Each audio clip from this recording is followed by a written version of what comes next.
Bertempat di Center Point of Indonesia Makassar, sebanyak 2.500 ton benih padi gratis disalurkan ke petani yang ada di Sulawesi Selatan untuk musim tanam bulan Oktober 2022 sampai Maret 2023. Hingga saat ini, benih padi yang sudah tersalur sekitar 985.000 kg. Sementara sisanya 318.000 kg disalurkan pada pekan pertama Desember 2022. Penyaluran benih padi ini nantinya akan ditanam di lahan seluas 100.000 hektar. Sejak disalurkan bantuan benih padi pada tahap pertama lalu, produksi petani meningkat menjadi 5,30 juta ton.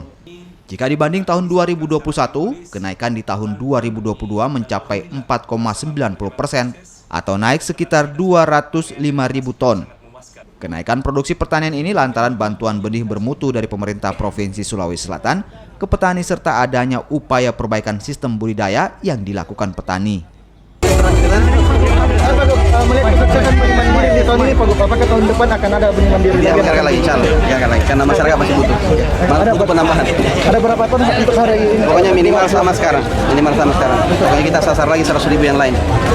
Selain bantuan benih padi andalan, pemerintah Provinsi Sulawesi Selatan juga menyerahkan secara simbolis bantuan berupa bibit kakao, kopi, cengkeh, pala, benih jagung hibrida, serta bantuan alat mesin pertanian, bantuan semen beku inseminasi buatan untuk sapi dan kerbau.